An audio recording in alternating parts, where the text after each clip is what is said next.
Bismillahirrahmanirrahim. Assalamualaikum warahmatullahi wabarakatuh.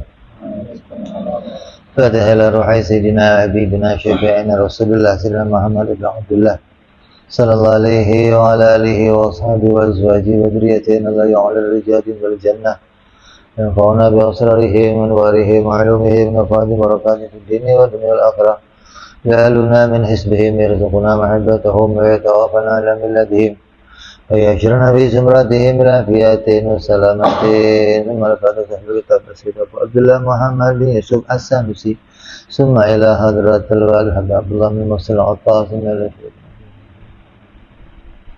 نفعنا الله بهم وعلومهم لهم الفاتحة أعوذ بالله من الشيطان الرجيم بسم الله الرحمن الرحيم الحمد لله رب العالمين الرحمن الرحيم مالك يوم الدين إياك نعبد وإياك نستعين اهدنا الصراط المستقيم صراط الذين أنعمت عليهم غير المغضوب عليهم ولا الضالين آمين بسم الله الرحمن الرحيم الحمد لله رب العالمين والصلاة والسلام على أشرف الأنبياء والمرسلين سيدنا وحبيبنا وشفيعنا ومولانا محمد وعلى آله وصحبه أجمعين أما بعد.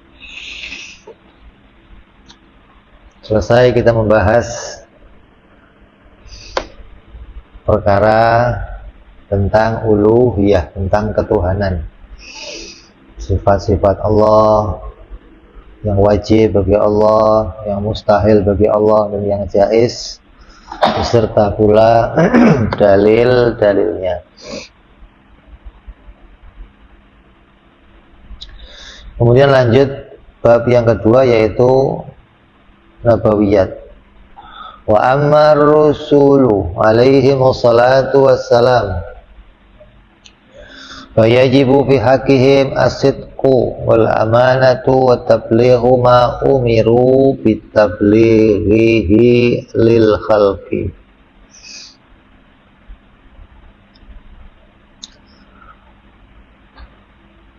Adapun para Rasul alaihi wassalatu wassalam, maka wajib pada mereka bersifat sidik, bersifat amanah, bersifat tabligh, menyampaikan apa-apa yang diperintahkan oleh Allah kepada hamba-hambanya. Apa sih Rasul itu? Rasul adalah al-insan fa'athallahu ta'ala lil khalqi liyuballighahum ma uhiya ilaihi. Rasul adalah seorang manusia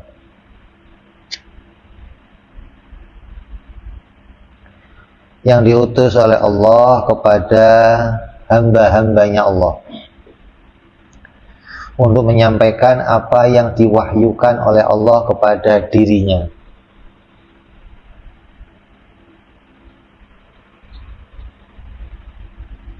Jadi Rasul adalah jalan di mana kita bisa mendapatkan wahyu dari Allah, mendapatkan berita yang khusus dari Allah. Allah menjadikan seorang Rasul, mengutusnya kepada kita, memberikan wahyu kepadanya, dan dia menyampaikan wahyu-wahyu itu kepada hamba-hambanya Allah subhanahu wa ta'ala. Berupa apa wahyu-wahyu itu? Wahyu itu bisa berupa kitab yang isinya tentang hukum-hukum, mana yang wajib, mana yang sunnah, mana yang haram, mana yang makruh, mana yang mubah. Berita tentang mana itu syarat-syaratnya mengerjakan ibadah, tentang rukun-rukunnya, sababnya, manek, sah, batal, itu semua diwahyukan oleh Allah kepada Rasul, kemudian dia menyampaikannya kepada kita. Bisa pula berupa syariah, bisa pula berupa penghapusan. Rasul itu punya hak untuk menghapus berita yang datang dari Rasul yang sebelumnya, atau menambahkan sesuatu dari Rasul sebelumnya. Jadi Rasul itu lebih umum daripada seorang Nabi. Kalau Nabi, dia tidak memperbaharui berita, tapi hanya memperbaiki kerusakan-kerusakan. Jadi apa yang disampaikan oleh seorang Rasul, kemudian meninggalnya Rasul, agama tetap berjalan. Ketika ada kerusakan-kerusakan agama, kesalahan, para nabi didatangkan untuk meluruskan kembali, tapi tidak menambah, tidak mengurangi, enggak membawa hal-hal yang baru. Jadi ini utusannya Allah untuk meluruskan apa yang disampaikan oleh Rasul.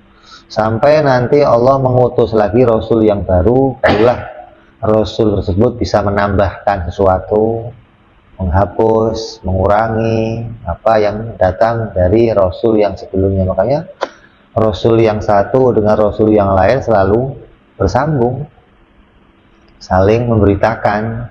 Jadi setelah saya akan datang Rasul, sebelum saya datang Rasul yang namanya ini, itu terus bersambung. Artinya satu sama lain saling berkaitan. Kalau ada Rasul yang datang, Rasul baru yang datang, maka kita akan menolaknya. Kenapa? Karena nggak ada berita dari Rasul yang sebelumnya. Nabi Isa ketika datang memberitakan bahwa setelah saya nanti akan datang seorang Nabi namanya Ahmad. Ini diberitakan namanya. Ya, bahwa tiap-tiap Rasul itu bersambung kepada Rasul-Rasul yang lainnya. Kok tiba-tiba datang Rasul namanya Sugeng namanya. Kamu siapa? Saya Sugeng. Apa profesi kamu? Saya utusan Allah. Ya nggak kita terima. Kenapa? Karena nggak ada berita dari Rasul sebelumnya. Dan jelas-jelas Rasul sebelumnya telah mengatakan bahwa aku utusan yang terakhir. Tidak akan lagi diutus seorang Rasul setelah aku. Jadi Nabi Muhammad SAW adalah penutup para Rasul. Nah, setiap Rasul membawa berita-berita yang sesuai dengan kaumnya masing-masing, sesuai dengan kehidupan kaumnya. Kenapa nggak diutus seorang Rasul saja? Kok diutus Rasul berkali-kali? Karena keadaan manusia itu berkembang. Keadaan manusia itu terus berkembang. Pikiran-pikiran mereka terus berkembang dari zaman Nabi Adam yang pengetahuannya terbatas, yang belum mengetahui segala sesuatu apapun. Nabi Adam diutus ya untuk memberitahu tentang hal-hal yang pokok-pokok kepada mereka. Kemudian manusia berkembang, zaman Nabi Allah Hud, zaman Nabi Allah Nuh, tambah berkembang lagi, diajarkan lagi hal yang baru. Jadi yang pertama diajarkan Nabi Adam apa? Nabi Adam mengajarkan apa? Pertanian, bagaimana cara menanam, bagaimana cara melanjutkan kehidupan bermodal dari alam. Zaman Nabi Allah Hud mulai ada peternakan, mulai ada hasil dari ternak, bikin pakaian dari kulit, dari diajarkan oleh seorang Nabi. Zaman Nabi Nuh mulai komplek lagi, udah mulai banyak manusia. Datang lagi seorang Rasul lagi ngajarin hal yang baru lagi. Zaman itu sudah diajarkan tentang perbintangan. Nabi Idris sudah mengajarkan bagaimana perbintangan, bagaimana mengetahui cuaca, mengetahui semua ilmu-ilmu itu ketika tidak didatangkan dari seorang nabi, kita sulit untuk mengetahui hal-hal tersebut. Artinya butuh kecerdasan, butuh uji coba, butuh penelitian yang lama. Tapi ketika datang dari seorang nabi, beliau bagaikan guru langsung yang mengajarkan. Kenapa? Karena mereka mendapatkan pengetahuan langsung dari Allah Subhanahu wa Ta'ala, hingga bisa mengajarkan tentang hal-hal yang pokok, yang penting-penting untuk manusia. Datang lagi kehidupan manusia yang baru lagi, datang lagi seorang nabi. Terus semakin berkembangnya manusia, nabi didatangkan dengan ajaran-ajaran yang baru. Makanya butuh nabi yang banyak. Karena manusia berkembang sesuai dengan zamannya. Walaupun nabi itu banyak, yang dikatakan jumlahnya ada 313, ada mengatakan jumlahnya 314, 315, tapi kita tidak memutuskan berapa jumlah nabi. Kenapa? Karena ada perbedaan pendapat di antara ulama. Ada yang mengatakan jumlahnya sekian, berarti ini khilaf. Kalau kita mengambil yang khilaf, maka nanti bisa-bisa kita menambahkan atau mengurangi. Kita nggak mengambil itu, kita mengambil nabi yang diberitakan secara terperinci, yang jumlahnya ada 25, yang jelas beritanya namanya. Walaupun nabi jumlahnya banyak, 300 sekian, tapi tapi kalah jumlahnya dengan para nabi. Nabi jumlahnya sampai ratusan ribu nabi. Kenapa? Karena dari nabi, dari rasul yang satu ke rasul yang lain punya jarak yang panjang. Kemudian terkadang terjadi kerusakan ajaran, maka dibutuhkanlah seorang nabi-nabi yang banyak untuk meluruskan ajaran-ajarannya seorang nabi, seorang rasul. Sampai kepada puncaknya akal manusia itu ada pada umatnya Nabi Muhammad SAW.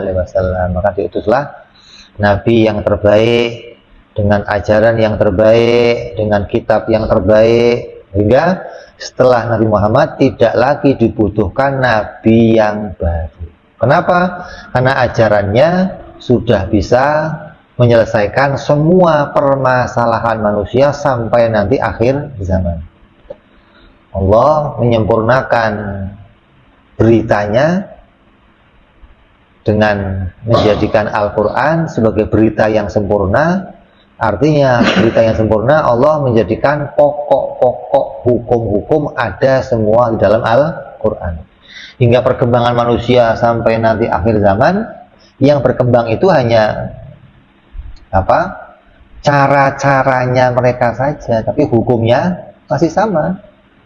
Judi, ya yang dilakukan judi, tapi modelnya model baru, namanya nama yang baru, tapi sistemnya sama, judi-judi juga. Peperangan, yang beda hanya senjatanya, alatnya. Dulu pakai pedang, naik lagi pakai panah, naik lagi pakai pistol, naik lagi sekarang pakai bom, pakai nuklir. Yang beda senjatanya, orangnya masih sama. Nah, Quran ini memperbaiki hatinya manusia, yang mana hati manusia masih sama. Itu yang perlu ditata. Adapun zahirnya bisa berkembang seberkembang apapun, tetap keadaan manusianya masih sama. Hingga manusia itu berkembang di dalam pemikirannya, di dalam kehidupan sosialnya, dalam kehidupan adahnya. Tapi apa yang menjadi individu mereka masih sama saja. Maka Al-Quran sudah cukup bagi kita sampai nanti pada akhir zaman. Hingga nggak perlu lagi diutus nabi yang baru. Kalau nabi yang baru datang mau mengajarkan apa? Semua yang diajarkan Rasulullah sudah lengkap dalam Quran. Maka kita wajib mengimani adanya seorang utusan Allah Subhanahu wa ta'ala. Hukumnya Allah mengutus nabi itu hukumnya jaiz. Kenapa? Karena mengutus nabi itu bagian dari perbuatannya Allah, fi'lullah. Di antara perkara yang diciptakan oleh Allah, di antaranya adalah menciptakan untuk mengutus para nabi-nabinya.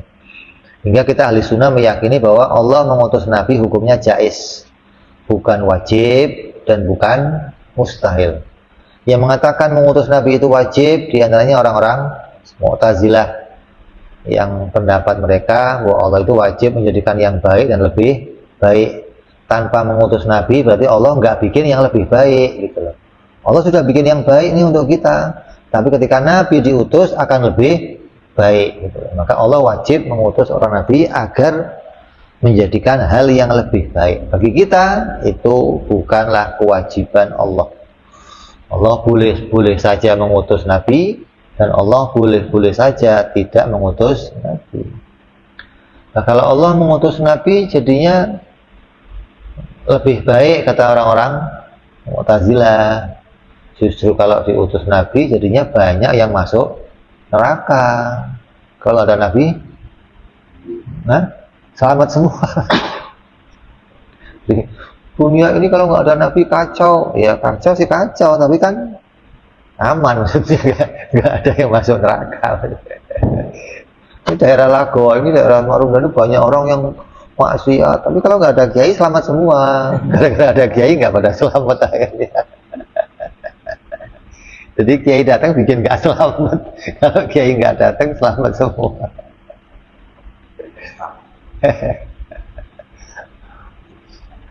Ada yang mengatakan kalau manusia itu berbuat kejahatan, kemungkaran, Allah akan jadikan bala untuk mereka. Bisa saja sebaliknya, ketika manusia itu berbuat jahat, berbuat durhaka, Allah utus rahmat kepada mereka. Datangnya seorang nabi, seorang ulama, seorang utusan untuk meluruskan mereka, memperbaiki mereka, menjadikan petunjuk pada mereka. Jadi jangan terus memastikan apapun perkara yang jaiz. Jaiz ya jaiz aja, jangan jadinya diwajibkan. Kalau Mu'tazilah kan mewajibkan perkara yang jaiz. Sebaliknya orang-orang Brahmana memustahilkan kalau Allah mengutus Nabi. Nggak ada Nabi diutus, itu nggak ada. Allah itu sih bisa saja mengutus Nabi, tapi Allah nggak mengutus Nabi. Ini pendapatnya orang-orang Brahmana. Maka mereka adalah orang-orang yang tersesat, mereka orang-orang yang akalnya berlebihan. Maka kita ahli sunnah keluar dari pendapat mereka.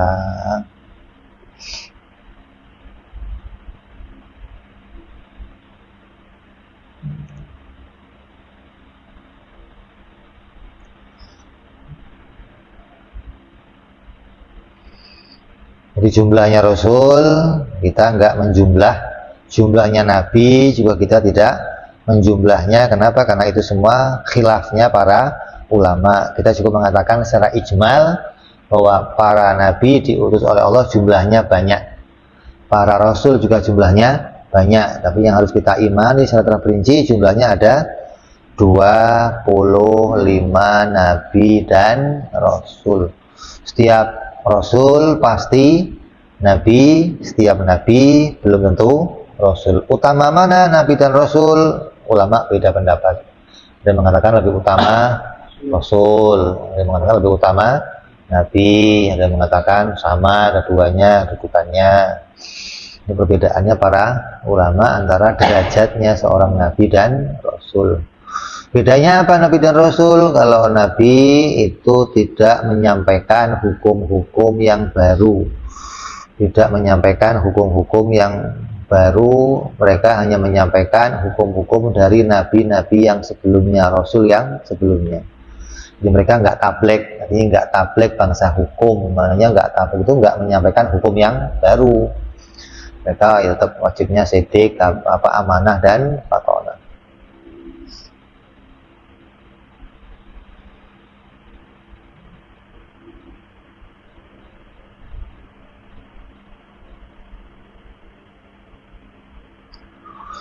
Kemudian sifat yang wajib kita imani dari para nabi dan rasul, yang pertama adalah sifat sidik, bahwa para nabi dan rasul itu wajib bersifat sidik. Apa sidik itu? Sidik itu mutabiqatul khabar lil waqi', kesesuaiannya apa yang diberitakan dengan kenyataan. Apa yang mereka beritakan semua akan kita temukan dalam kenyataannya sesuai. Nggak pernah mereka ngomong tapi nggak ada faktanya, nggak ada. Semua yang mereka omong pasti ada faktanya, ada kenyataannya. Namanya disebut benar. Kalau ngomong cocok sama kenyataan. Ini takrif namanya, definisinya benar. Bukan, oh benar itu yang nggak pernah bohong. Bohong itu yang nggak benar, itu mah bukan takrif namanya. Jadi benar itu apa? Benar itu kalau ngomong sesuai sama fakta. Saya ngomong ini meja, memang nyatanya ini meja. Nabi menyampaikan Allah itu Tuhan, memang Allah sebagai Tuhan. Menyampaikan langit bumi diciptakan, memang langit bumi ini diciptakan. Semua yang diomong sesuai dengan kenyataan. Kemudian yang disampaikan Nabi itu ada 3 perkara. Yang pertama, Nabi menyampaikan bahwa dirinya adalah seorang utusan. Yang pertama disampaikan seorang Rasul apa? Mengakui, mengeluarkan sebuah pernyataan pengakuan bahwa saya adalah utusan Allah, utusannya Tuhan. Dan ini perkataan yang benar yang pertama dari seorang Rasul. Gak mungkin seorang Rasul gak ngomong dirinya utusan, gak mungkin. Bagaimana orang mau tahu dirinya utusan sedangkan dia diperintah untuk menyampaikan semua berita dari Tuhan, berita dari Allah, maka dia harus mengakui kalau dirinya adalah pembawa berita. Dan ini semua Rasul pasti begitu, akan mengakui bahwa saya adalah seorang utusan Allah.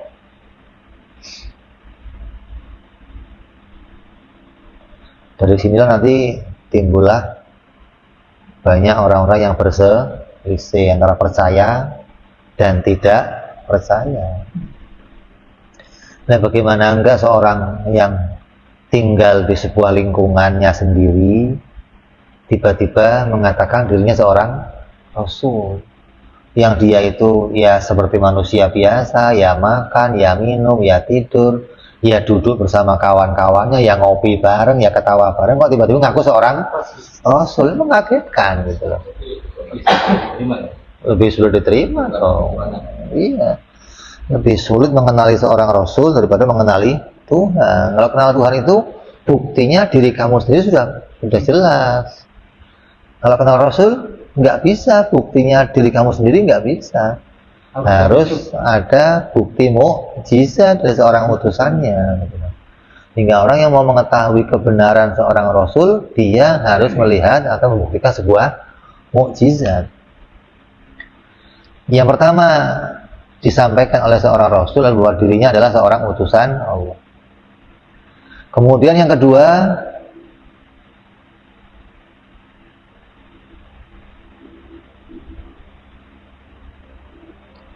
menyampaikan hukum-hukum yang diperintahkan oleh Allah untuk disampaikan. Itu isinya apa? Wajib, sunnah, haram, makruh, mubah, dan perangkat-perangkatnya, mana yang baik, mana yang buruk, mana yang membawa manfaat, mana yang nggak bawa manfaat. Semua yang berkaitan sama urusan syariah itu disampaikan pula oleh seorang Rasul tanpa ada yang tertinggal. Itu yang kedua.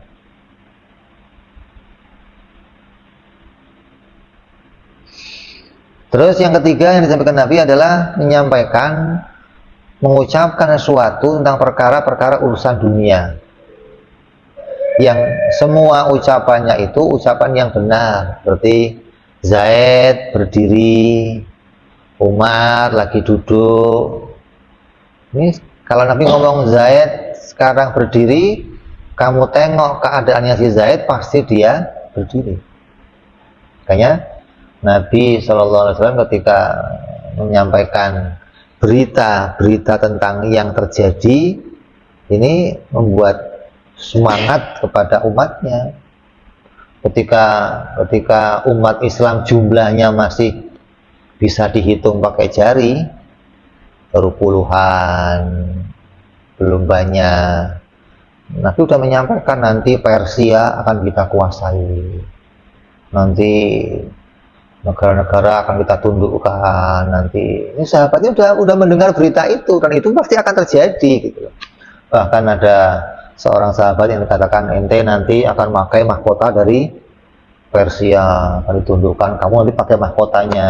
Orang ketawa semua, dianggapnya Nabi menghibur kita ini biar kita semangat. Padahal tidak ada yang disampaikan Nabi kecuali kebenaran gitu loh. Menyampaikan segala hal tentang kejadian yang dulu, bahwa Nabi Adam itu begini, Nabi Adam, Nabi Nuh begini, diceritakan semuanya. yang nanti si fulan akan begini, fulan akan begini, semua diceritakan oleh Nabi. Berita yang sekarang, berita yang dulu, berita yang nanti itu disampaikan oleh Nabi, dan itu semuanya akan dijumpai kebenarannya.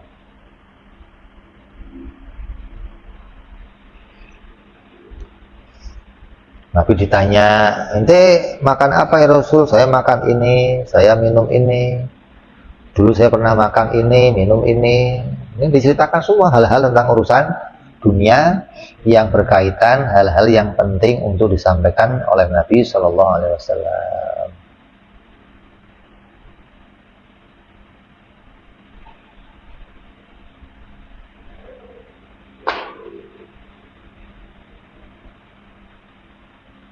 Bedanya apa sama hati? Sidik itu apa yang disampaikan sesuai dengan kenyataan. Kalau hak itu sebaliknya, kenyataan yang kamu jumpai sesuai dengan apa yang diberitakan Nabi. Nah, kalau ada orang mati dikatakan al jannatul haq, an-naru haq, al munkar wa nakir haq. Jadi semua orang yang masuk ke dalam kubur, dia meninggal dunia, dia akan menemukan perkara-perkara yang hak gitu. Artinya dia akan menjumpai semua kesesuaian apa yang dia jumpai sesuai dengan apa yang disampaikan oleh Nabi. Dia ketemu malaikat, ketemu pertanyaan, ketemu ada nikmat kubur, azab kubur gitu loh. Begitupun kita sekarang, ketika kita sekarang itu menjumpai hadis-hadis mengenai alamat akhir zaman, maka kita mengatakan hadza hakun. Ini perkara yang hak, artinya apa? Perkara ini sesuai dengan beritanya Nabi Muhammad SAW.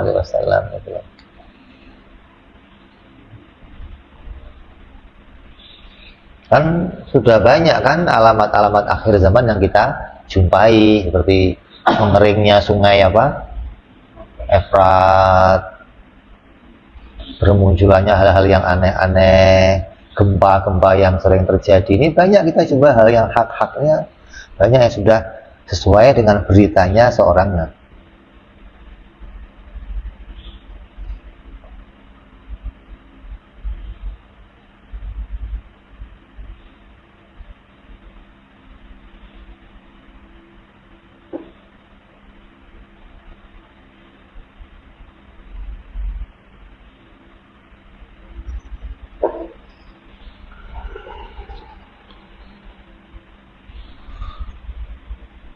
Yang dua tadi, yang dua pertama, yaitu yang menyampaikan dirinya seorang utusan dan menyampaikan hukum-hukum, itu nanti akan dibuktikan dalam dalilnya sidik. Buktinya Nabi itu sidik akan menyangkut dengan dua perkara ini nanti. Kalau yang ketiga yang berkaitan sama omongan Nabi, masalah hukum adat, masalah ehwalnya manusia, keadaan dirinya, ini masalah masuk dalam masalah amanah. Mana yang tidak disampaikan Nabi yaitu diperintah oleh Allah, mana yang disampaikan juga itu perintah dari Allah. Jadi Nabi kok nggak nyampein ini, yaitu memang amanahnya begitu. Yang disuruh nyampein ya disampaikan, yang disuruh disimpan ya disimpan. Namanya masuk dalam hal-hal amanah.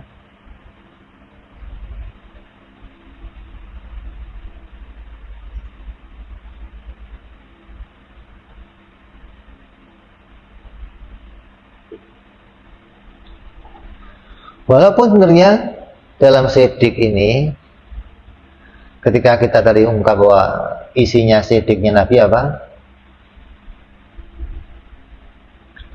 Menyampaikan berita tentang dirinya seorang Rasul, menyampaikan hukum, menyampaikan tentang hal-hal kejadian. Ini udah lengkap berarti dong. Tabligh ya di situ, amanah ya di situ, berarti nggak usah ngomong yang lain lagi harusnya. Udah lengkap di sidik, udah semuanya di situ. Kenapa kok harus nyampein yang lainnya lagi? Karena ulama mengetahui hal ini sangat penting, dan ketika kamu nggak ngerti masalah ini, resikonya sangat tinggi. Maka jangan sampai nanti ada hal-hal yang sampai kamu nggak mengimani tentang sifat-sifatnya seorang Rasul, hingga dipisahkan. Ada sidik, ada tabligh, ada amanah, ada fatonah, walaupun semuanya sudah masuk dalam sidik kalau kita mau sampaikan secara umum, tapi ulama memerincikannya lagi. Jadi ada yang masuk dalam amanah, ada yang masuk dalam fatonah. Itulah pembahasan tentang wajibnya Nabi bersifat sidik. Dan ini semua Nabi, nggak akan kamu jumpai Nabi itu yang nggak sidik, nggak ada. Semua Nabi kalau ngomong pasti sidik. Terus yang kedua, wal amanah. Apa amanah itu? Amanah itu tidak pernah melakukan hal-hal yang tidak diperintahkan oleh Allah. Nggak pernah berkhianat, tidak pernah melakukan hal-hal yang haram, nggak pernah ngelakuin yang makruh. Atau amanah itu ditafsirkan oleh ulama apa? Bihifdillahi dhawahirahum. Nabi itu dipelihara oleh Allah zahirnya wa batinah, dan batinnya Nabi.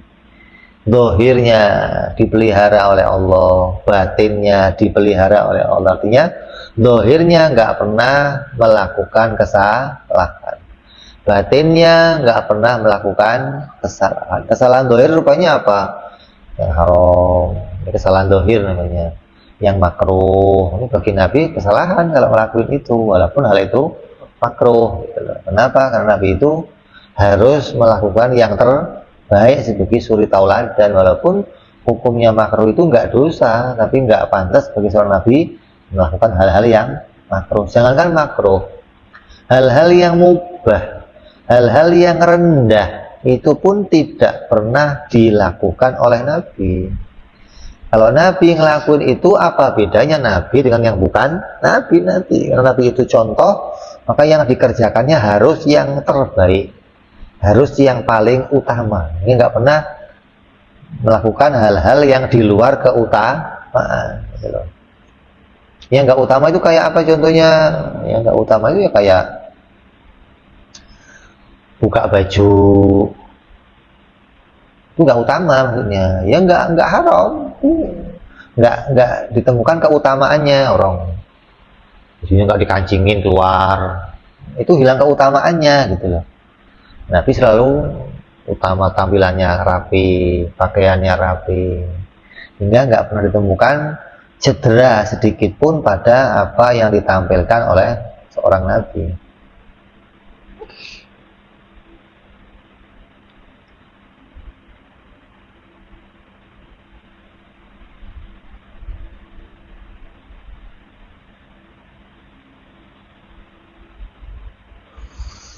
Maka ini bentuknya adalah ismah. Nabi itu terjaga. Sejak kapan Nabi dijaga? Ulama Ahlussunnah mengatakan ya sejak lahir. Sejak lahir Allah menjaga Nabi dari melakukan kesalahan. Artinya Nabi itu selalu diluruskan. Kalau mau salah, diluruskan. Mau salah, sehingga tidak ada pada dirinya menetapkan hukum-hukum yang salah. Kenapa? Karena apapun yang diputuskan Nabi, yang dikerjakan Nabi itu dalam pantauannya Allah, dalam lindungannya Allah, dalam naungannya Allah. Ya, kalau dia kok mau melenceng, dilurusin, mau melenceng, dilurusin. Ya nggak pernah ngelakuin hal-hal yang salah. Gitu. Jangan dianggap Nabi itu ya omongannya dikatakan wala yantiku anil hawa in huwa ila wahyun yuha. Nabi itu nggak pernah ngomong kecuali wahyu. Maknanya Nabi itu nggak pernah menyampaikan yang bukan wahyu diomong sebagai wahyu gitu loh. Kalau ngomong Nabi ngomong ini dari saya. Kalau ngomong ini wahyu, ya wahyu gitu loh. Bukan Nabi itu nggak ngomong kalau nggak ada wahyu, gimana gitu. Hah? Nah, begitu nanti akhirnya gitu kan. Nabi itu nggak kaku seperti itu. Nabi yang ngomong apa yang disampaikan Allah berupa hukum-hukum yang pokok-pokok, Nabi menjelaskannya. Maksudnya begini karena seorang Nabi itu harus punya kecerdasan untuk itu semua. Nah, kita bahas dalam sifat fatonah nanti sebagai syaratnya seorang Nabi gitu. Jadi nggak perlu tiap detik dituntun, maksudnya bukan kayak anak kecil yang tiap detik dituntun harus ke sini enggak. Nabi itu punya kemampuan untuk memahami, kemampuan untuk mendeteksi, kemampuan untuk mengulas, untuk menjelaskan. Allah berikan itu pada Nabi, kemampuan tersebut.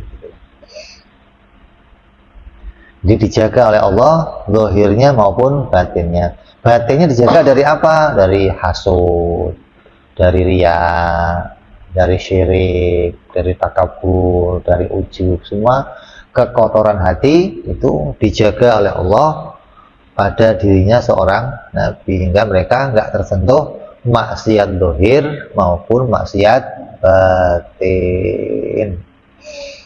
Terus yang ketiga yaitu watablighu ma umiru bitablighi li khalqi. Dan Nabi itu menyampaikan semua apa-apa yang harus disampaikan sesuai dengan yang diperintahkan oleh Allah Subhanahu wa taala. Nah, kalau apa-apa yang diwahyukan kepada Nabi tapi nggak boleh disampaikan, ya disimpan oleh Nabi.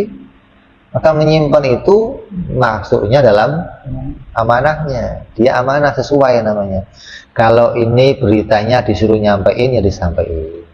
Kalau beritanya disuruh simpen, ya disimpan. Maka semua apa yang Allah perintahkan, semuanya disampaikan oleh Rasul tanpa ada yang tertinggal, tanpa ada yang kurang, tanpa ada yang ditambah-tambahin, nggak ada. Semua sesuai dengan apa yang disampaikan oleh Allah Subhanahu wa taala.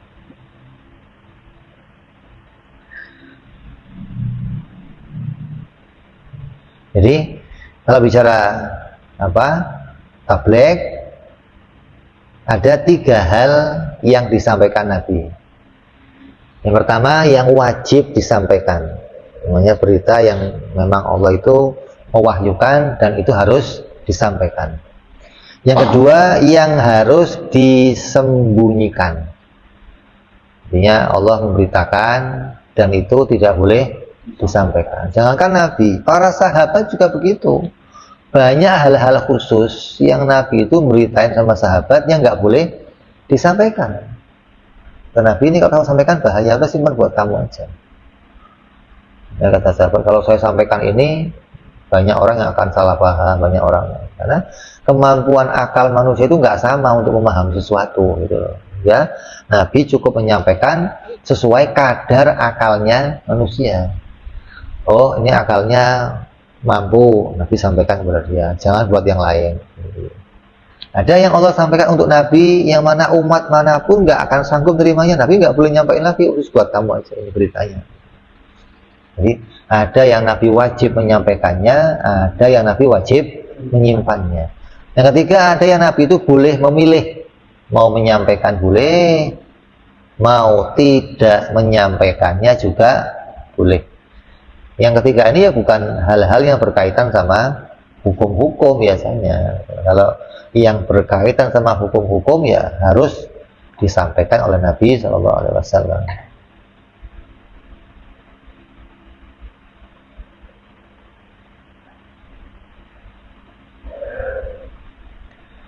Tapi musonef di sini nggak menyampaikan Nabi itu wajib kitman. Wajib kitman nggak disampaikan karena itu sudah masuk dalam amanah. Nabi itu orangnya amanah, sesuai, nggak pernah ngelakuin hal-hal yang nggak diperintah gitu. Kalau ini nggak disampaikan ya amanah, Nabi nggak menyampaikannya. Kalau nyampaikan jadinya apa? Nggak amanah, salah jadinya gitu. Terus yang keempat, walaupun nggak dibahas di sini, namanya fatona. Apa itu fatona? Kata ulama, fatona itu adalah syaratnya akalnya seorang Rasul. Rasul itu punya syarat akalnya harus fatona. Fatona itu apa sih? Fatona itu akalnya itu berlipat-lipat ganda untuk memahami sesuatu. Punya akal yang jauh ke depan gitu loh. Punya akal yang bisa memahami lebih jauh dari orang lain. Yang kalau kamu ngomong satu hal, oh maksudnya begini, udah langsung bisa paham itu. Nah, kita kan enggak, ketika ada orang ngomong untuk memahamin harus dijelaskan oleh orangnya, maksud saya begini loh, oh itu maksudnya. Nabi enggak, ketika ada satu omongan, oh ini maksudnya begini, sudah jauh bisa dipahami langsung oleh Nabi. Itu ada maknai fatona begitu. Ada maknai lagi fatona itu kalau nerima nggak pernah lepas lagi, lengket gitu loh. Kita sudah masuk pengetahuan kepada Nabi, itu nggak akan pernah hilang, nggak akan pernah lepas, namanya fatona. Maka fatona ini menjadi syaratnya seorang Rasul.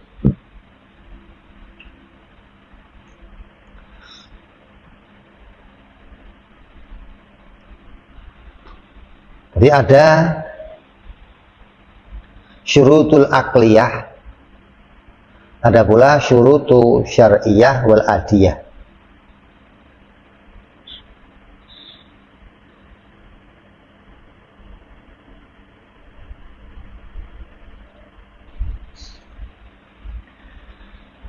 Dikatakan oleh Imam Sa'duddin At-Taftazani, ini puncaknya madhab ahli sunnah. Itu nanti ada pada kitab-kitab Imam Sa'ad, Imam Fakhruddin Ar-Razi. Ini kitab-kitab pentolannya ahli sunnah wal jamaah. Karena bahwa syurutin nubuwah, syaratnya seorang nabi itu laki-laki, terus wakamalul ukul, dan sempurna akalnya, wazaka, cerdas, wal fatona, dipisahkan tuh, ada zaka sendiri, ada fatona sendiri. Terus wakuwatur ra'yi walau fi soba, dan kuatnya angan-angannya, jadi instingnya kuat gitu loh, feelingnya kuat, rohnya itu kuat. Oh ini ada gerakan begini, oh ini maksudnya begini. Itu syaratnya Nabi begitu semuanya.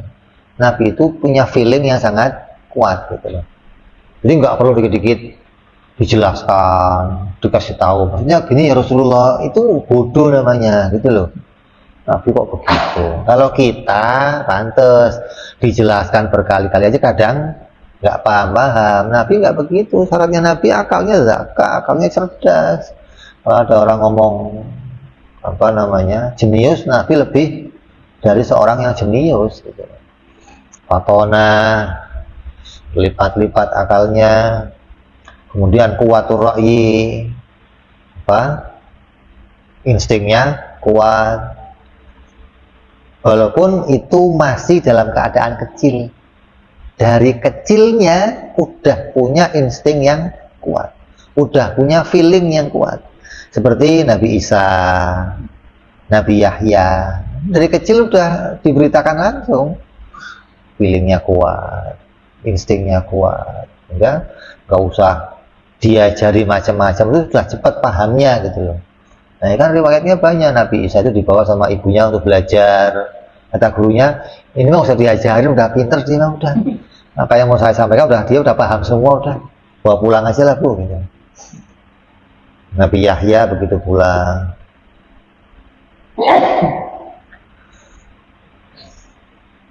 Ini bicara tentang akalnya. Jadi akalnya Nabi itu akal yang fatona, akal yang cerdas, nggak perlu dituntun setiap waktu namanya.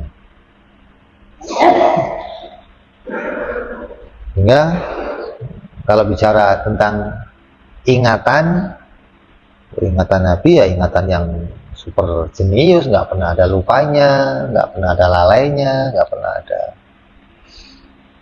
Terus selesai sifat wajib, sidik, tabligh, amanah, dan fatona bagi seorang Rasul. Kemudian yang berikutnya wayastahilu, dan sifat-sifat yang mustahil bagi Nabi. Wayastahilu fi haqqihim alaihi wassalatu wassalam addadu hadhihi sifat wa ya al kadhibu wal khiyanatu bi fi'li syai'in mimma nuhya anhu nahyan tahriman au karahah.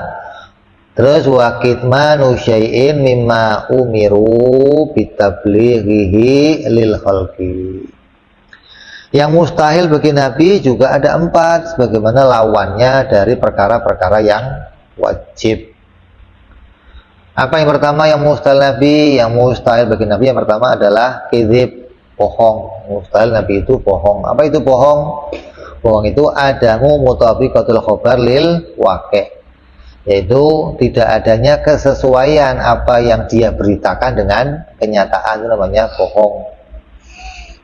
Jadi Nabi itu kalau ngomong ya nggak pernah nggak nyata,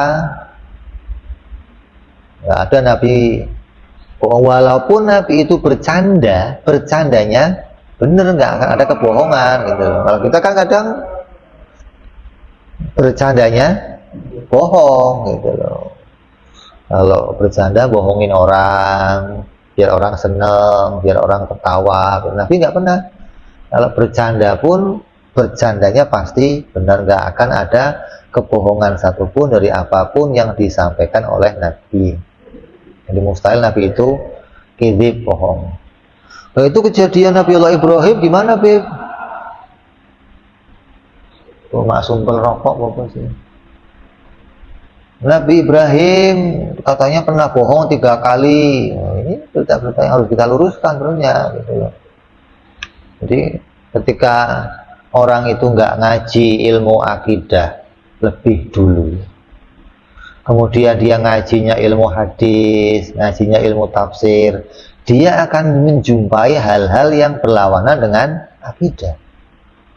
Makanya bahaya orang yang ngaji ilmu hadis, ngaji ilmu tafsir sebelum ngaji ilmu akidah, karena dia akan jumpain tuh hal-hal yang begitu, yang berkaitan sama sifat-sifat Allah yang mutasyabihat, yang berlawanan sama akidah tentang sifat-sifat Nabi. Nabi yang ngomong, oh Nabi Ibrahim pernah bohong 3 kali. Kita ini wajib meyakini Nabi nggak pernah bohong. Hadisnya jelasin Nabi pernah bohong, gimana gitu loh. Artinya dohir omongannya terlihat seperti omongan yang bohong, dohir omongannya gitu loh. Fil makna nggak ada kebohongan, bukan fil dohir gitu loh. Dohirnya kelihatan seperti bohong gitu loh.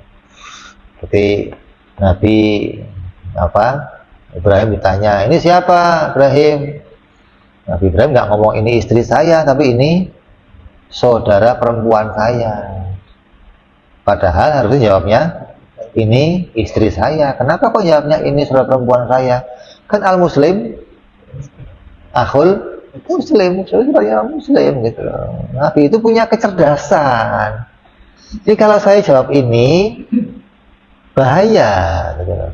Ini kalau saya jawab ini resikonya mati, resikonya nyawa, resikonya itu dimiliki oleh Nabi, kecerdasan itu, hingga Nabi punya bahasa yang secara dohir kelihatan seperti bohong, padahal nggak ada kebohongan di situ.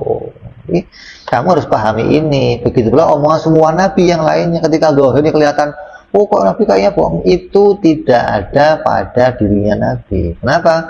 Karena Nabi maksum, dijaga oleh Allah Subhanahu wa Ta'ala dari kebohongan-kebohongan. Kayak waktu Nabi mau perang Badar, Nabi itu nyisir tuh. Terus ketemu sama seorang, nanya, gimana keadaan musuh? Si orangnya nanya, ini dari mana? Ini jawab dulu. Saya mau nanya, ini musuh si rombongannya si ini sampai di mana sekarang? Pergerakannya gimana? Ini jawab dulu, ini dari mana? Nanti saya jawab. Ini jawab dulu pertanyaan saya, kata Nabi.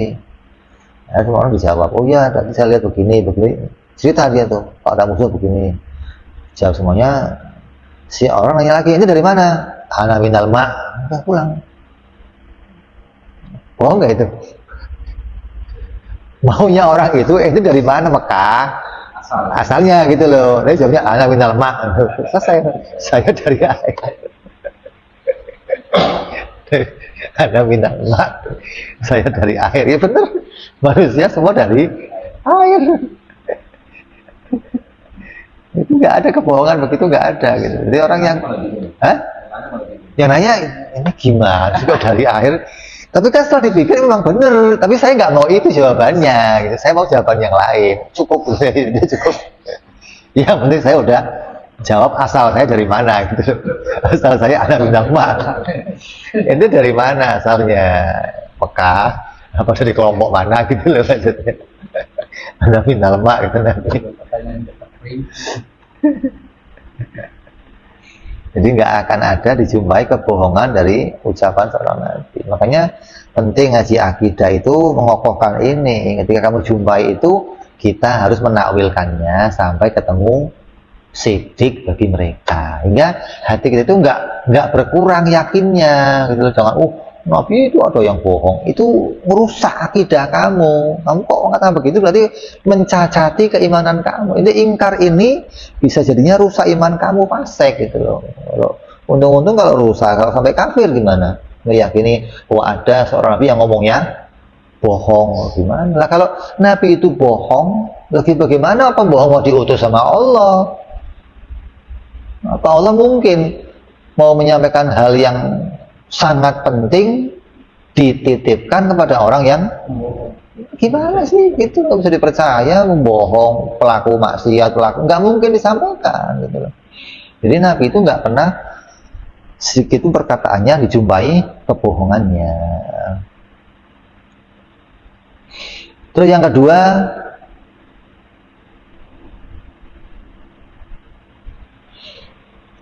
apa? Wal khiyanatu bi fi'li syai'in mimma nuyanhu nahyan tahriman au karahatin.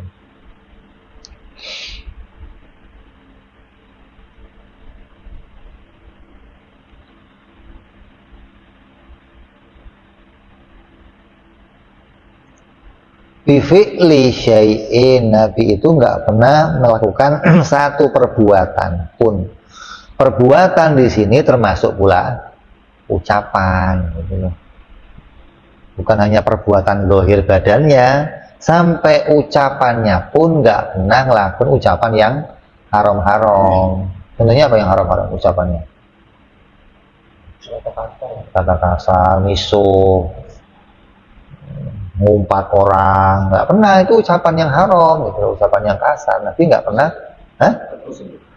ketus, nggak pernah ya. Dikatakan Nabi itu saking ucapannya lembut sampai sahabat-sahabat itu menyangka kalau dirinya menjadi sahabat yang paling disayang oleh Nabi. Jadi sama ini ngomongnya halus, sama ini ngomongnya kayak semua sahabat itu menjadi paling dekat dengan Nabi gitu loh.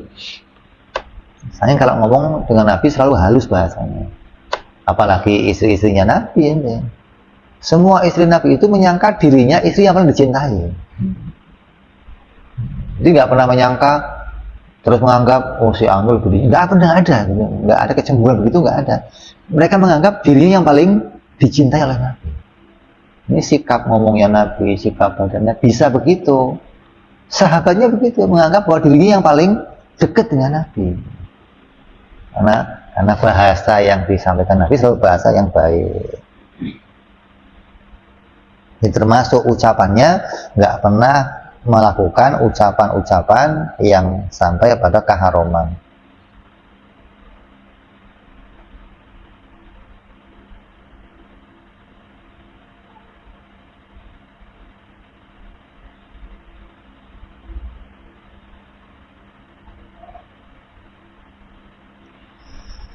Nah, mulai kapan itu nggak ada bedanya hal itu, baik itu di masa kecilnya maupun di masa dewasanya.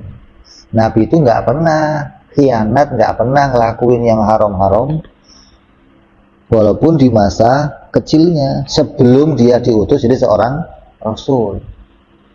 Nggak taunya gimana? Wong Kaumnya yang melihat, kaumnya menyaksikan orang ini sampai dijulukin Al-Amin, orang yang lempeng. Ini tiang listrik ini orang ini, nggak bisa dibengokin, nggak bisa gitu loh. Kalau paku masih bisa, kalau tiang listrik susah bengkoknya ini gitu loh. Jadi ketika dicocokkan, artinya ketika syariah itu datang, kemudian ditilik mundur, itu sejak kecil pun dia nggak pernah melanggar apa yang telah dia tabligkan gitu loh. Nggak pernah minum arak, nggak pernah zina, nggak pernah judi, nggak pernah riba, nggak, semua yang diharamkannya sejak kecil dia nggak pernah lakuinnya. Nah, kalau pernah ngelakuin gimana? Bisa buat diolok-olok gitu loh. Bisa diolok-olok, ente aja dulu begitu, sekarang nggak boleh. Hah? Ada celahnya. Iya, ada celah orang untuk mengolok-olok gitu loh.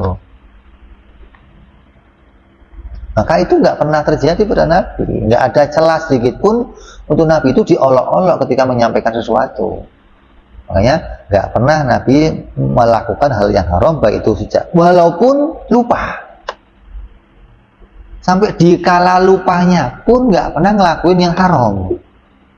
Kalau ini kan lupa, mumpung lupa, kan namanya juga orang lupa, gimana lagi? Nabi lupanya aja nggak pernah ngelakuin begitu, gitu loh. Nabi nggak terus, oh kan waktu itu saya masih lupa, nggak ada, alasan itu nggak ada Nabi gitu loh. Jadi walaupun lupa, nggak pernah ngelakuin hal-hal yang sampai mengurangi derajat kenabiannya, nggak ada. Maka dikatakan apa?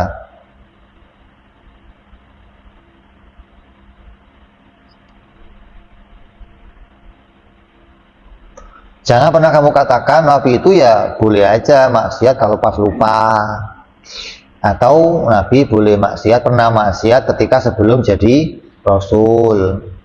Maka kami mengatakan hal itu hanya suratul maksiat, seperti maksiat gitu loh, bukan betul-betul maksiat, bukan, seperti maksiat saja, sehingga tidak pernah bisa dikatakan itu sebagai sebuah kemaksiatan. Sebelum diutus aku pernah begini, pernah maksiat begini, nggak ada.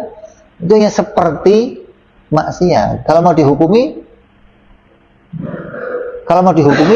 sebelum Nabi kan nggak ada hukum, dan itu pun nggak jadi pedoman, nggak jadi patokan Nabi pernah begini, nggak ada.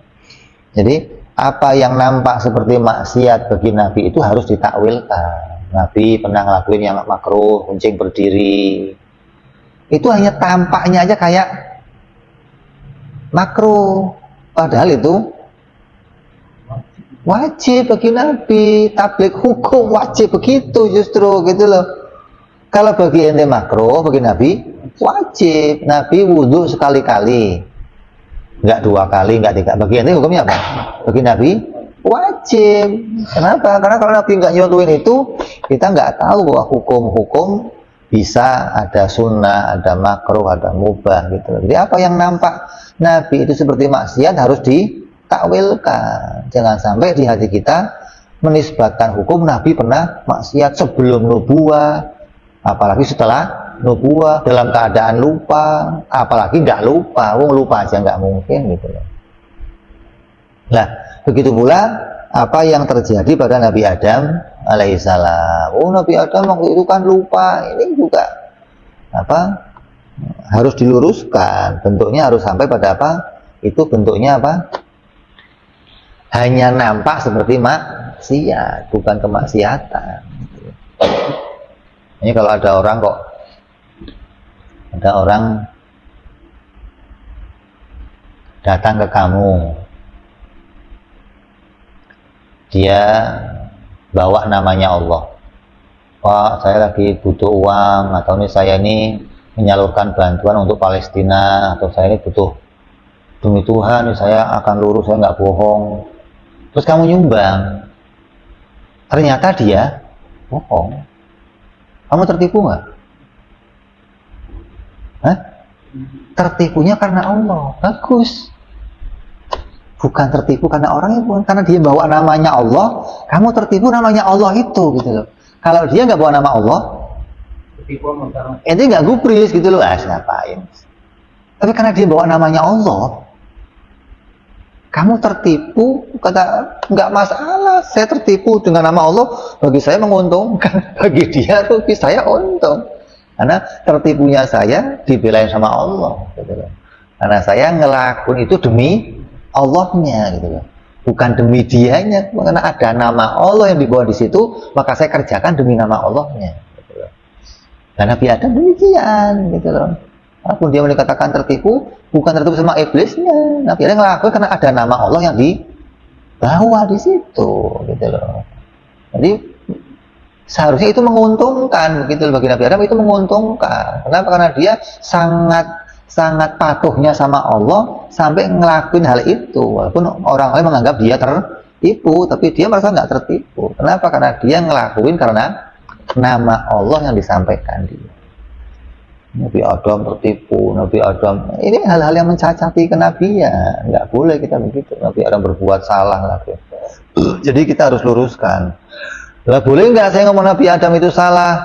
Syariat mengatakan Nabi Adam salah, tapi akal mengatakan Nabi Adam maksum, akidah mengatakan Nabi Adam maksum, nggak salah. Makanya ente harus bisa meluruskan ini, gimana makna salahnya dan gimana makna maksumnya. Maka belajar tentang maksum harus lebih dulu. Kalau enggak, ente akan sulit memahami makna salah bagi Nabi. Salahnya Nabi itu meninggalkan yang lebih baik, mengerjakan yang baik, gitu loh. Meninggalkan yang lebih baik bagi Nabi salah. Padahal meninggalkan yang lebih baik itu ngerjain yang baik. Ngerjain yang baik aja salah. Itu loh. Bukan Nabi itu ngerjain yang buruk, bukan. Salah bagi Nabi itu mengerjakan yang baik. Makanya saya mengatakan Nabi itu nggak senang sama yang baik-baik. Gitu loh. Nabi senang sama yang lebih baik, sama yang baik-baik Nabi nggak seneng gitu. Iya dong, karena itu sudah kepepet. Nabi kok ngelakuin yang baik itu kepepet gitu loh. Dikatakan salah, disalahkan oleh Allah ketika ngerjain yang baik. Nabi harus ngerjain yang lebih. Kenapa? Karena dia contoh, suri tauladan. Kalau Nabi ngerjain yang baik, umat ngerjain yang baik, lah bedanya apa begitu gitu loh. Sedangkan umat harus nyontoh Nabi, berarti Nabi harus ngerjain yang lebih baik dari umat gitu. Nih, jadi keadaannya harus begitu. Semua yang kamu lihat Nabi Ibrahim salah, Nabi Yusuf salah, saudara Nabi Yusuf salah, Nabi Yunus salah, Nabi Dawud berbuat salah. Ini surahnya maksiat saja. Kamu nggak boleh di hati kamu mengatakan Nabi berbuat maksiat, nggak boleh. Itu hanya gambaran saja, terlihat seperti orang maksiat gitu. Tapi hakikatnya hati kita harus meyakini Nabi dijaga oleh Allah dari semua kemaksiatan. Coba kamu akan lebih kuat mana, cerita dari zahirnya cerita atau dari akidah? Terlihat di sini nanti. Kalau ente lebih dulu ngaji sejarah, ngaji hadis, ngaji tafsir daripada ngaji akidah, ente akan terpengaruh di situ nanti. Ente nggak akan bisa bersih mengenali Nabi, nggak bisa. Mesti mencederai Nabi. Nabi begini, Nabi begini. Tapi kalau ente akidah dulu ente kaji, baru ngaji hadis, sejarah, tafsir. Nanti ketika dijumpai, oh no, itu tapi salah, ente akan tafsirkan, oh maksudnya begini. Hingga hati kamu nggak bergeser dari akidah tentang kemaksuman para Nabi alaihi wassalatu wassalam. Ini pentingnya ngaji begitu.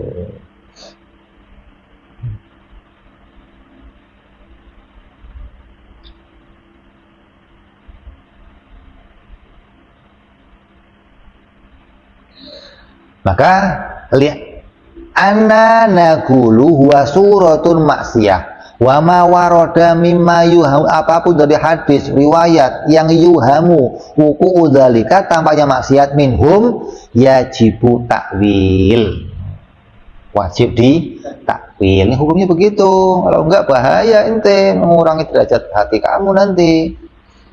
Terus makruh, haram atau karohah. Termasuk karoha apa yang nggak mungkin dikerjakan Nabi, seperti perkara-perkara yang khilaful aula. menyalahi keutamaan. Jadi Nabi itu mengerjakan hal yang kurang utama itu nggak pernah dikerjakan, nggak, apalagi makruh. Yang kurang utama aja nggak pernah dikerjain.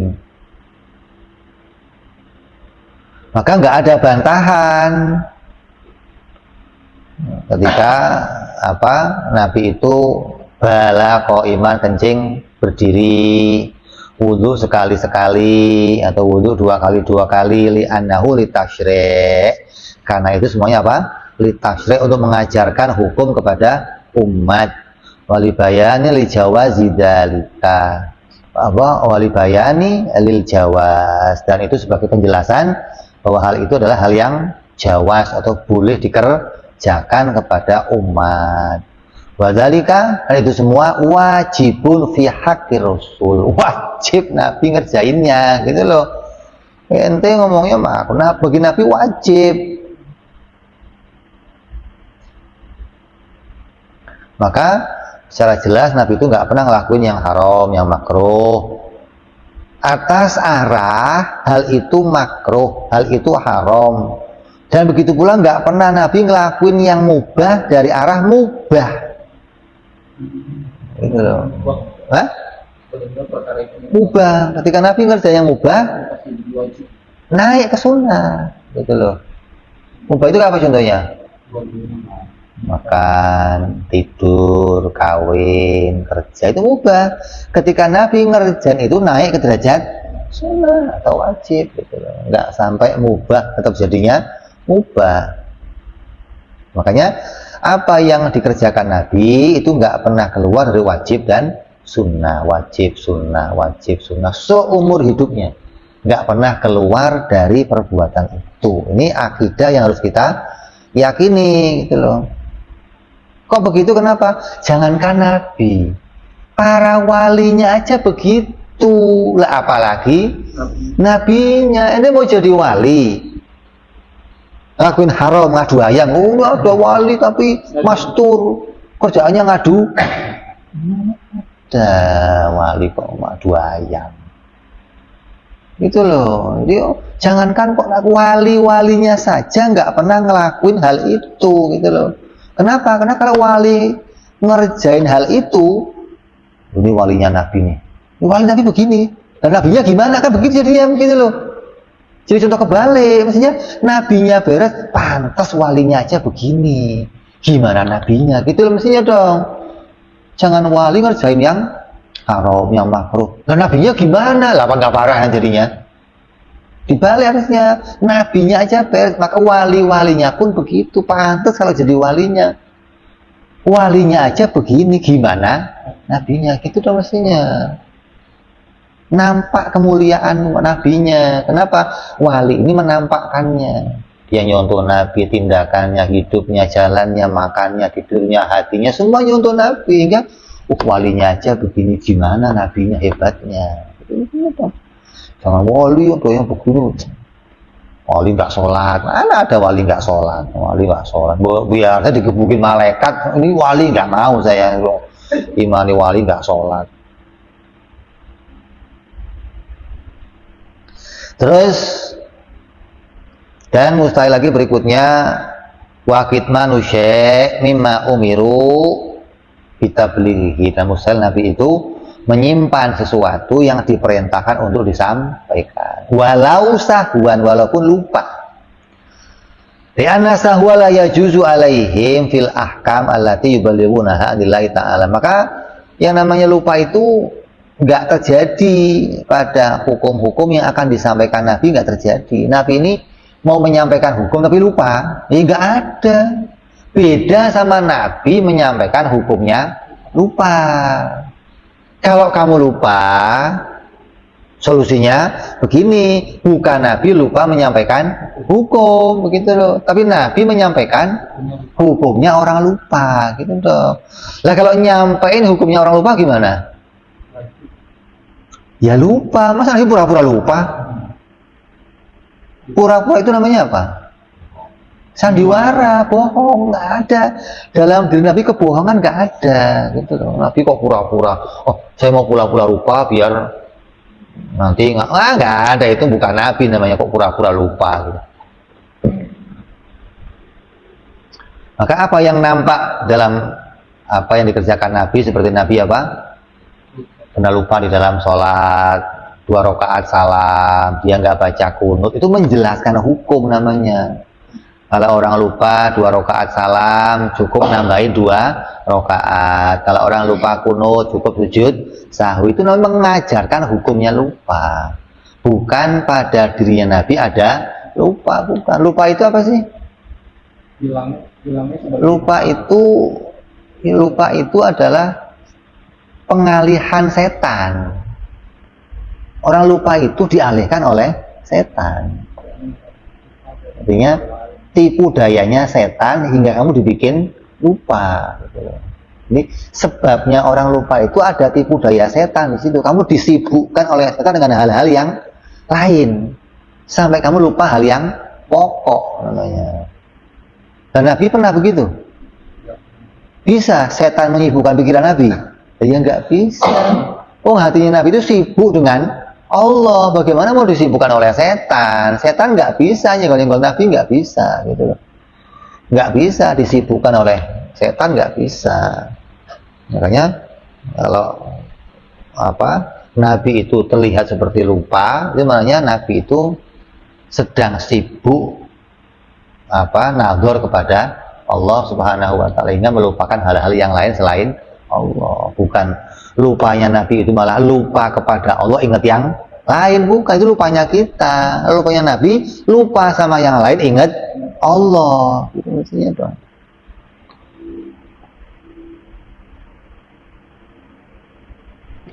Jadi melupakan yang kecil, ingat yang maha agung. Kalau Nabi begitu. Kalau kita sebaliknya, lupa Allah, ingat yang kecil-kecil gitu loh. Makanya ada cerita seorang perempuan ngadu ke si Abdul Qadir. Abdul Qadir, suami saya itu gimana? Masa dia mau nikah lagi? Padahal saya ini cantik, istrinya itu yang kedua nggak cantik. Lawan itu pakai cadar. Kata sebenarnya, saya buka ya, Syekh, biar kamu lihat saya. Masa sih kayak saya pantas di madu? Saya cantik banget. Begitu dibuka, Rodo pingsan langsung. Kenapa pingsan? Bukan terpukau sama cantiknya. Dia berpikir tentang keesaan Allah. Kok ya ada orang menduakan Allah yang maha agung dengan hal yang jelek gitu loh. Itu pikirannya sampai ke situ coba. Ini ibarohkannya coba.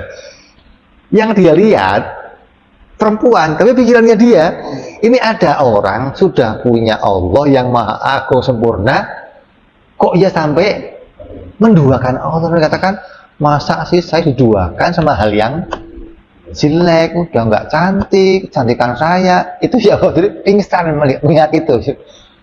Masya Allah. Jadi saya banyak dialihkan dari mengingat Allah kepada mengingat hal lain yang lebih jelek dari Allah. Kok ia bisa gitu loh?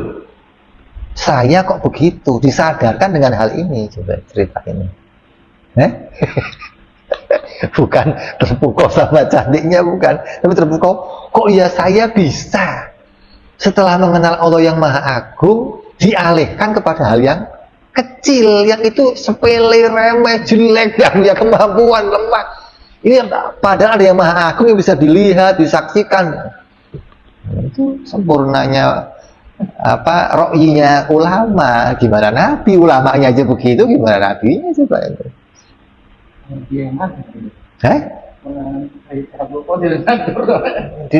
Sampai ke situ dia pikiran itu Bante. Jadi Nabi itu nggak pernah diberikan lupa. Dikatakan apa? Ya sa'ilu an Rasulillah kaifa saha, wahai orang yang bertanya kepada Rasul kenapa dia lupa. Wasahu an kulli qalbin ghafilin lahiyah. Wa lupa itu dari hati yang lalai. Wa qad ghaba an kulli syai'in sirrahu wasaha.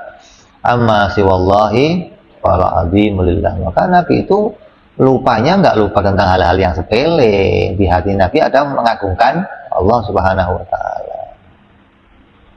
Terus wa qauluhu wal aradul basyariyah allati la tu'adil nafsin fi maratibihimul aliyah. Kita sami artinya wallahu alam bis-shawab. Hadratin Nabi. Al-Fatihah. A'udzu billahi minasyaitonir rajim. Bismillahirrahmanirrahim. Alhamdulillahirabbil alamin arrahmanir rahim maliki yaumiddin. Iyyaka na'budu wa iyyaka nasta'in ihdinas siratal mustaqim siratal ladzina an'amta 'alaihim ghairil maghdubi 'alaihim waladdallin. Amin. Ya Rabbana i'tarafna bi annana iqtarafna wa annana asrafna la ishrafna fatub تغسل كل أوبا وسولنا أوراتي من رأتي واغفر ربي ومولودنا والآل والإخوان غير الهلان وكل ذي محبة جيرتنا صحبة مسلمين أجمع من ربي اسمع فضلا لا باكتساب منا بالمصطفى رسولي وبكل سولي صلى وسلم ربي عند الحب وآله وصحبه عدد طاس صحبي الحمد لله في البدء والتناهي سبحان ربك رب العزة ما يصفون المرسلين والحمد لله رب العالمين. Assalamualaikum warahmatullahi wabarakatuh.